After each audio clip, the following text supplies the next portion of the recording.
प्यारे बच्चों, हमने पिछले वीडियो में सबक पढ़े अनोखे राष्ट्रपति। हम जानते हैं कि ये सबक जो है महादेवी वर्मा का लिखा हुआ है और ये हमारे प्रथम राष्ट्रपति डॉक्टर राजेंद्र प्रसाद जी के बारे में है। पाठ में डॉक्टर राजेंद्र प्रसाद जी की सादगी, सरलता, सहज स्वभाव के बारे में प्रकाश डाला गया है। यहाँ लेखिका ने स्पष्ट किया है कि भारत के महामहिम पद पर पहुंचकर भी डॉक्टर राजेंद्र प्रसाद में अहंकार लव मात्र भी नहीं था। अब हम आगे पढ़ते हैं पेज नंबर 17 पर, तीसरा पैराग्राफ। उनकी वेशभूषा की अस्त व्यस्तता के साथ उनके निजी सचिव और सहचर भाई चक्रधर जी का स्मरण अनायास हो जाता है। बच्चों, आपकी सहूलत के लिए मैंने बोर्ड पर कुछ शब्दार्थ लिख कर रखी हूँ। जो जहाँ जगह कम होने की वजह से हम ज़्यादा अर्थ नहीं लिख पाए, तो मेरी आपकी गुजारिश है कि आपके हाथ में पेंसिल रखिए और जैसे जैसे शब्दार्थ आते हैं वैसे वैसे आप अपनी किताब में लिखते चले जाइए। उनकी वेशभूषा, वेशभूषा यानी लिबास, पहरावा, जो इंसान पहनता है, वस्त्र, कपड़े, उसको कहा जाता है लिबास या वेशभूषा। तो उस अपनी वेशभूषा की अस्त व्यस्तता के साथ, अस्त व्यस्त होना यानी तितर बितर होना, उनके निजी सचिव और सहचार भाई चक्रधर, उनके निजी सचिव जिनका नाम था चक्रधर, उनका अचानक स्मरण हो जाता है। उनका स्मरण अनायास हो जाता है। स्मरण होना यानी याद आना, अनायास यानी अचानक, यानी जब भी डॉक्टर राजेंद्र प्रसाद की बात आती है तो उनके सहचार भाई या सचिव जिनका नाम चक्रधर जी था, उनकी अचानक उनके साथ में याद निकल आती है। जब मोज़ों में से 5 उंगलियां बाहर निकलने लगती, जब मोज़ों में से, मोज़े यानी हम जानते हैं जुराबों को कहते हैं जो हम पैर में पहनते हैं, उसमें से 5 उंगलियां बाहर निकलने लगती, जब जूते के तले पैर के तलवों के गवाक्ष बनने लगते। तो हम ये बात बताने की जरूरत नहीं है कि मोज़ों में से उंगलियां बाहर तभी निकलेगी जब वो मोज़े फट जाएंगे और जूते के तले, तले यानी तलवे, जो नीचे का जूते का हिस्सा होता है, तलवों के गवाक्ष बनने लगते, यानी उसमें थोड़े थोड़े सुराख होने लगते। जब धोती, कुर्ते, कोट आदि का खद्दर अपने मूल ताने बाने में बदलने लगता, यानी उनके वस्त्र भी, उनके कपड़े भी जब पुराने होने लगते और वो जो खद्दर से बने हुए हैं उस खद्दर में दोबारा तब्दील होने लगते, तब चक्रधर इस पुरातन सज्जा को अपने लिए सहेज लेते। तो इस पुराने लिबास को चक्रधर, जो हमेशा राजेंद्र बाबू के साथ रहते थे, वो अपने लिए राजेंद्र बाबू का यह लिबास रख लेते थे।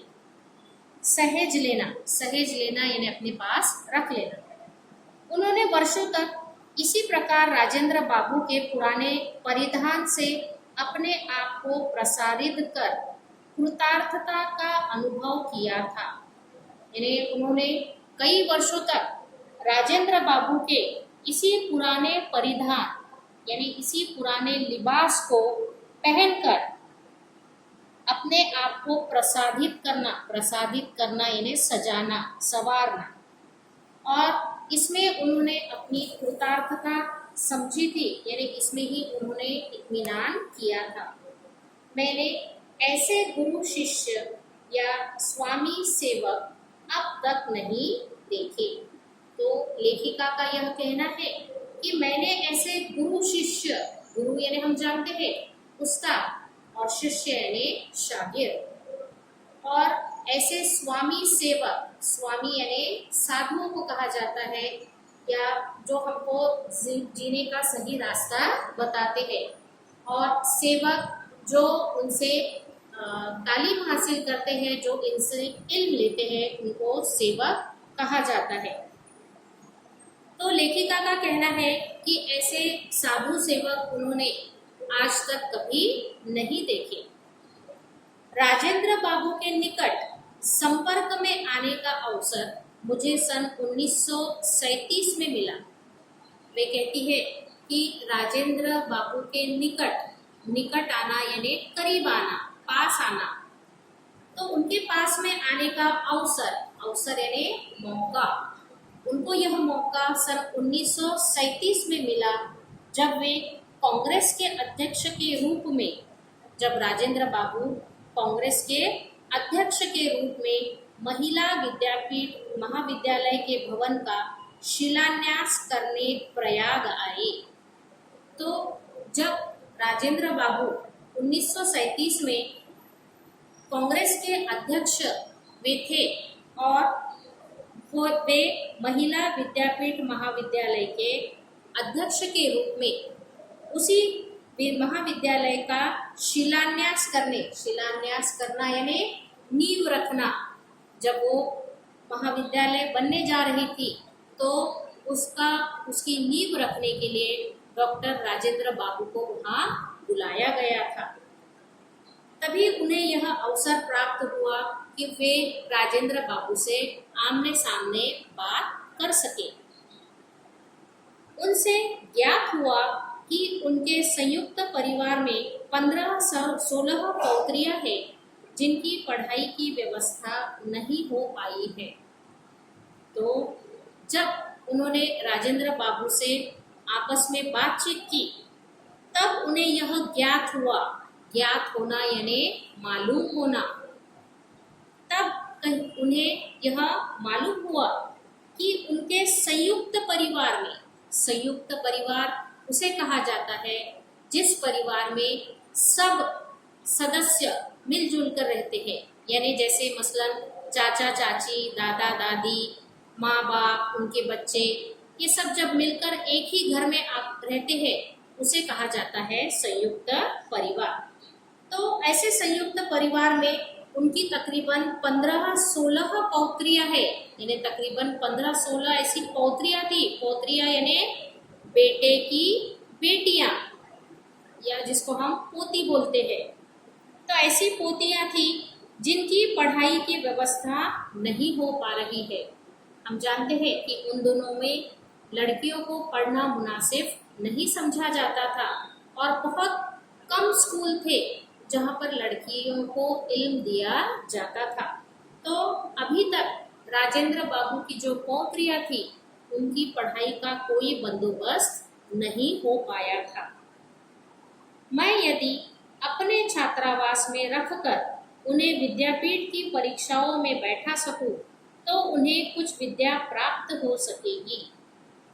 तो महादेवी वर्मा ने उनको यह सलाह दी कि वे अपने ही छात्रावास में उन लड़कियों को रखकर, छात्रावास यानी जिसको हम बोलते हैं हॉस्टल, जो विद्यार्थियों के रहने की जगह होती है, जहाँ विद्यार्थियों को रहते हैं और साथ में उनको खाना वगैरह भी वहीं पर उनका बंदोबस्त किया जाता है, उस जगह को कहते हैं छात्रावास।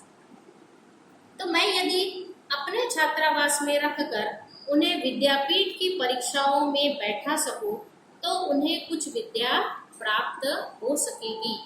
तो महादेवी वर्मा कहती है कि अगर मैं आपके पौत्रियों को मेरे ही छात्रावास में यहाँ रख लूँ और उनको विद्यापीठ की परीक्षाएं देने लगाऊं तो शायद उनको कुछ थोड़ी बहुत सी विद्या या थोड़ी बहुत सा इल्म उनको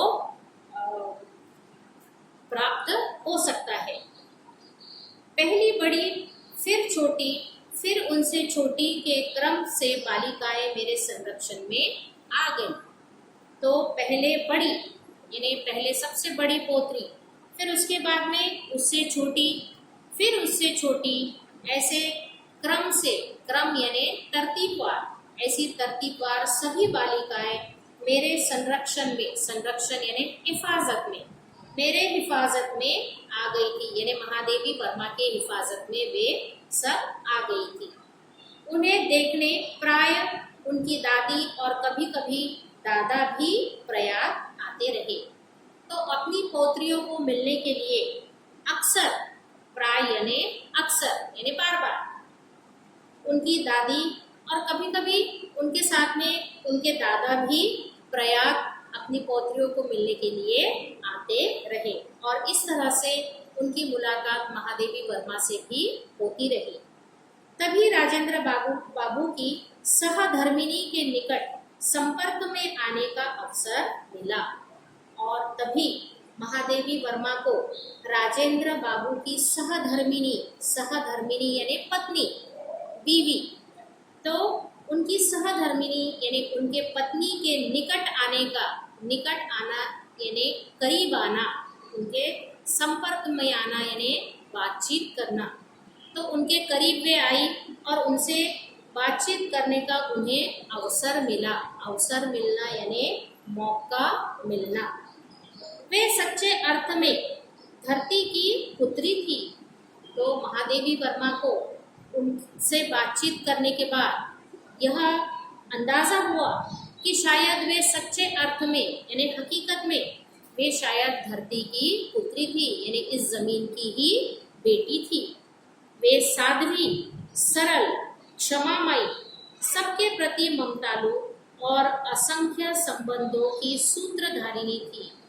वे साध्वी यानी एकदम सादी सुधी, सरल, क्षमामयी यानी दूसरों को क्षमा करने वाली, क्षमा करना यानी माफ करना, तो दूसरों को माफ करने वाली, सबके प्रति ममतालु यानी सबसे स्नेह करने वाली, सबसे प्यार करने वाली, सबको ममता की नजर से देखने वाली और असंख्य संबंधों की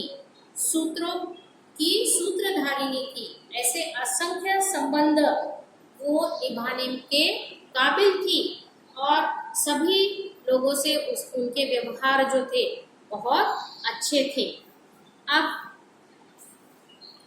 बच्चों, गृह पाठ के लिए आपको ये प्रश्न दिए हुए हैं। इन प्रश्नों के उत्तर लिखकर आप ग्रुप पर सेंड करेंगे। अस्सलाम वालेकुम।